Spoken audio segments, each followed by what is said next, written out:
हुआ है उसकी जांच होनी चाहिए पूरी, निष्पक्ष और डिटेल्ड, जो कि मुझे लगता है कि नहीं हुई है। अभी अभी तक एनटीए उसको इशू को छुपा रहा था, बाहर आके नहीं बता रहा था कि क्या प्रॉब्लम है। ग्रेस मार्क्स का जो इशू है वो भी हमने पकड़ा है, फिर उन्होंने एडमिट किया है। बट उन्होंने बस ये पूरा प्रोसेस, पूरा इशू को 1563 बच्चों का इशू बना दिया है, जबकि ये इशू 24 लाख बच्चों का है।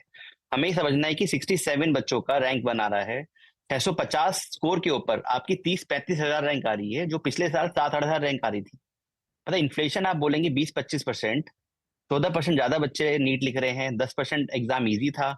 आप ये कैसे एक्सप्लेन करेंगे कि पीयूष जैन बता रहे हैं 630 पे आप सिलेक्शन नहीं करा पा रहे हैं? मतलब बच्चा 2 साल, 3 साल, 4 साल मेहनत करने के बाद भी अगर डॉक्टर नहीं बन पा रहा है, तो ये बहुत बड़ी प्रॉब्लम है। और दूसरी बड़ी प्रॉब्लम ये है कि कौन डॉक्टर बन रहा है, क्या पेपर लीक हुआ है, क्या पेपर कंडक्शन में प्रॉब्लम था। मुझे लगता है कि इसकी जांच करनी चाहिए। जो 6 तारीख को काउंसलिंग है उस पर स्टे लगाना चाहिए। काउंसलिंग को अगर कराना है तो प्रोविजनल बनाना चाहिए। जब तक हम इस मुद्दे को सॉल्व नहीं करेंगे, हमें ये जो हुआ है आज उसको जीत नहीं मानना चाहिए, क्योंकि ये केवल इस साल नीट की बात नहीं है, अगले साल नीट की बात भी है। बच्चे हमारे पास आके पूछ रहे हैं कि हम नीट तैयारी करें ना करें। अगर नीट इतना प्रतिष्ठित प्रतिष्ठित एग्जाम है, उस पर अगर लोगों का कॉन्फिडेंस खत्म हो जाएगा, तो ये केवल ये पूरे देश की ही हार है।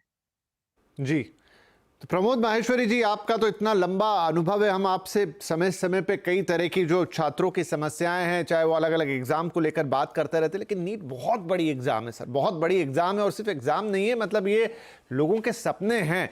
तो जो पीयूष की कहानी है, ऐसी कई और लोगों की कहानी है। और मैंने कहा, किसी ने, एक छात्रा ने अपना कुछ डाला कि उन्होंने उनका रिजल्ट नहीं आया रिजल्ट वाले दिन, तो उन्होंने लिखा, तो उनको मेल आया 24 घंटे में कि आपकी ओएमआर शीट जो है वो डैमेज हो गई। तो उन्होंने कहा अच्छा ठीक है, डैमेज शीट मुझे भेजिए। तो एक फोटोग्राफ आया जिसमें शीट दिख रही थी कि डैमेज है, आंसर दिख रहे थे, लेकिन वहां पर लग रहा था कि किसी ने उसको जानबूझ के डैमेज किया। ये जांच का विषय हो सकता है। और ऐसी कई अनगिनत कहानियां इस समय बिखरी पड़ी है कि जितनी प्रतिष्ठित ये एग्जाम है, और जो कोर्ट, देखिए वकील, सुप्रीम कोर्ट ने क्या कहा कि परीक्षा की पवित्रता पर सवाल आ गया। अब क्या आपको भी लगता है कि अब ये बात है जो कोर्ट भी महसूस कर रहा है और ये सारे इंसिडेंट्स भी हमें बता रहे हैं? अगर आप इसको पूरे नीट के प्रोसेस को शुरू से देखेंगे, तो मुझे अब जब पीछे जाके देखता हूं तो लगता है कि यस, इसकी पूरी जो एग्जाम की इंटीग्रिटी है, क्वेश्चन है इस पर। अगर आप याद करेंगे तो 9 अप्रैल से 10 अप्रैल के लिए एग्जाम का फॉर्म फिलिंग चालू हुआ था, 9 फरवरी से 9 मार्च तक। उसके बाद बंद हो गया था। फिर एक दिन के लिए विंडो ओपन की गई कि जो बच्चे रह गए वो भर दें। तो क्यों करी, उसका क्या कारण था? जो रह गए थे रह गए, इसका मतलब कहीं ना कहीं कोई इशू था। उसके बाद फिर ये ग्रेस मार्क्स का है, जिसको पहले नोटिफाई नहीं करा, बाद में माना नहीं, और जब उसका कल एफएक्यू रिलीज करे और एफएक्यू के बाद जब डेटा पे जवाब नहीं दे पाए तो उसको विड्रॉ कर लिया, और केवल 13 जो 1565 विद्यार्थी हैं उनको वापस आप अलाउ कर रहे हैं। तो मुझे लगता है कि पूरे प्रोसेस में बहुत बड़ी कॉन्स्पिरेंसी है, चाहे वो एनटीए माने न माने, परंतु ये है। मैं अदरवाइज इतने सारे जो इवेंट हो रहे हैं वो नहीं हो सकते एक साथ, एक ही एग्जाम में सारे के सारे एक साथ नहीं हो सकते। तो मुझे लगता है कि ये बहुत बड़ा एक स्कैम है, जिसकी बहुत डिटेल में जाके एनालिसिस और इंक्वायरी करने की जरूरत है। और अगर ये सही है तो फिर मुझे लगता है कि एनटीए एज इंस्टीट्यूशन कोलैप्स कर गया है, क्योंकि एक पेपर कंडक्ट नहीं करा सकते वो 24 लाख बच्चों का ट्रांसपेरेंट तरीके से, जिसमें हर बच्चे को इक्वल अपॉर्चुनिटी मिले अपनी परफॉर्मेंस को असेस करने की। तो फिर एनटीए का होना ना होना कोई मायने नहीं रखता इस देश में, क्योंकि फिर तो वो इंस्टीट्यूशन ही कोलैप्स कर गया पूरा। अमरीक सिंह साहब, अफसोस की बात है, क्योंकि एक प्रतिष्ठित एग्जाम और एक प्रतिष्ठित संस्था जो इसको करवा रही है, लेकिन जैसे अभी तक हमारे तीनों स्पीकर्स ने कहा और जो चीज़ें हम देख रहे हैं, देखिए एक तो होता है कि जो प्रोसेस है उसमें गलती होना, लेकिन आपका पेपर गड़बड़ा गया सेंटर्स पे, ये भी थोड़ी अटपटी सी बात है। इतनी बड़ी एग्जाम, पेपर्स पहले पहुंचते हैं, 4 बार रीचेक होते हैं कि कौन सा पेपर कहाँ जाना है, उसमें इस प्रकार की गलती कि आपके पेपर गलत बांट दिए गए। फिर उसके बाद अब पहले तो उसका कोई समाधान नहीं दिया गया कि भाई क्या है। जब लोगों ने सवाल उठाया कि ये नंबर आ कैसे सकते हैं 719 720, तो अब वो उतने पर्टिकुलर बैच की, उतने नंबर ऑफ स्टूडेंट की आपने कहा कि री एग्जाम करा देते हैं। हालांकि उसके लिए हवाला दिया जा रहा है कि ये सुप्रीम कोर्ट का कोई पुराना ही वर्डिक्ट था जो उन्होंने कैट एग्जाम के लिए दिया था कि कभी इस तरह की चीज हो जाए तो आप उसमें ग्रेस मार्क्स दे सकते हैं। ये जवाब आया है, लेकिन फिर भी ये जवाब लोगों को संतुष्ट नहीं कर रहा है। हालांकि अभी इस पर सुनवाई होनी है कि परीक्षा रद्द की जाए या नहीं। 3 या 4 अलग अलग याचिकाएं हैं सुप्रीम कोर्ट के अंदर, माननीय सुप्रीम कोर्ट के पास। एक जगह उन्होंने ये भी कहा है कि काउंसलिंग नहीं रोकेंगे, लेकिन क्या ये जो पूरा प्रोसेस है, ये जो सब कुछ ये कहानी हो गई, उसके बाद इन सबका कुछ मायना बचता है? देखिए जी, आपने बहुत बढ़िया बात पूछी है। मैं एक चीज़ और आपको कहना चाहूँगा जो बहुत समझने वाली बात है, क्योंकि हमें तकरीबन 12 साल हो गए नीट की काउंसलिंग के अंदर। सो जो भी हम बात करेंगे फैक्ट्स और फिगर्स के साथ बात करेंगे, बिल्कुल, जिससे जो हमारे दर्शक जो इसको देख रहे हैं उनको समझने में आसानी रहेगी। एक एनटीए ने सबसे बड़ी बात ये कही, क्योंकि इस बार जो नंबर ऑफ स्टूडेंट्स वो ज़्यादा बैठे थे इसलिए कट ऑफ ऊपर गई, राइट।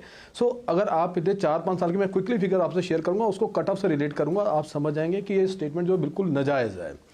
देखिए 2000 अगर मैं 21 की बात करूं तो 2020 के अंदर 147 की कट ऑफ थी। 2021 के अंदर बच्चे जो थे 98,574 बढ़ गए जिन्होंने ज़्यादा क्वालिफाई किया, लेकिन कट ऑफ जो गिरकर 128 रह गई, गिर गई। बच्चे बढ़ गए, कट ऑफ गिर गई। उसके बाद 2022 में 1,22,000 बच्चा बढ़ गया, लेकिन कट ऑफ फिर गिर गई, 1,117 रह गई। अच्छा, इसके बाद 2023 में आप हुए बच्चे बढ़े, एक बार 1,22,000 बढ़े थे उससे पिछले साल में, अब 1,52 बढ़े, कट ऑफ यहाँ पर 137 हो गई। और इस बार कट ऑफ इतनी शूट अप कर गई जबकि बच्चा 1,70,000 मार्जिनली इंक्रीज हुआ है, बहुत ज़्यादा इंक्रीज हुआ, मार्जिनली इंक्रीज हुआ है, और कट ऑफ जो बढ़कर हो गई 164। सो अगर आप देखें कि 2 साल में जब कट ऑफ आप जब बच्चे इंक्रीज हुए तब भी कट ऑफ गिरी थी, और इस बार बच्चे इंक्रीज हुए और कट ऑफ बढ़ गई। सो इनका आपस में कोई तालमेल, कोई कनेक्शन इस चीज़ से नहीं है कि कट ऑफ जो है बच्चे बढ़ेंगे तो कट ऑफ बढ़ेगी। ये स्टेटमेंट नाजायज़ है। पहले तो बात तो ये समझने की है। अच्छा, दूसरी बात जो और बात समझने की है, जो इस एग्ज़ाम के ऊपर क्वेश्चन मार्क उठाता है, 2020 के अंदर आपके पास 720 लाने वाले सिर्फ 2 बच्चे थे, 2021 में 3 बच्चे, 2022 में कोई बच्चा 720 को टच नहीं कर पाया। उसके बाद 2023 में फिर 2 बच्चों ने हिम्मत करी और टच कर गए। इस बार 67।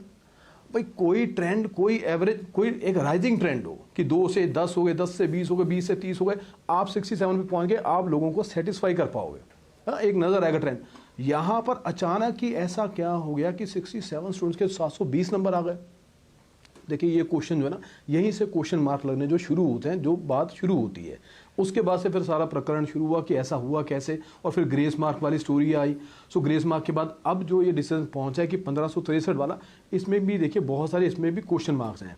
बहुत सारे पेरेंट्स हमारे पास, क्योंकि लोगों के फ़ोन, पेरेंट्स के फ़ोन कॉन्टैक्ट हमारे पास कॉन्टिन्यूसली लगे रहते हैं, बहुत सारे पेरेंट्स के फ़ोन ये आ रहे हैं कि सर जो 1563 बच्चों को अपॉर्चुनिटी दी गई, हमारे बच्चे क्योंकि फेल हो गए, ये अब वो बच्चों की बात करूँ जो फेल हो गए, जिनके एग्जाम सेंटर पे क्वेश्चन पेपर जो 20-20 मिनट देरी से शुरू हुआ था, लेकिन उन लोगों ने क्लेम नहीं किया था बिकॉज उनको इस सिस्टम का पता नहीं था।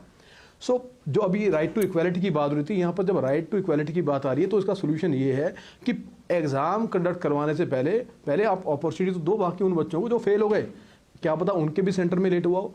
सो पहले आप एक नोटिफिकेशन रिलीज करो कि जो और कोई बच्चे जो ये क्लेम करना चाहते हैं कि जिनके एग्जामिनेशन सेंटर पे एग्जाम देर से शुरू हुआ, आप आएँ, आप हमें बताएं आपका एग्जामिनेशन सेंटर कौन सा, हम इंक्वायरी करवाएंगे। अब यहाँ देखो, पहले इस चीज़ को हड़बड़ी थी, जल्दबाजी थी कि 1563 बच्चों को ग्रेस मार्क मिले हैं। सो अब जल्दबाजी ये है कि 1563 बच्चों का एग्जाम फटाफट कंडक्ट करवा दो।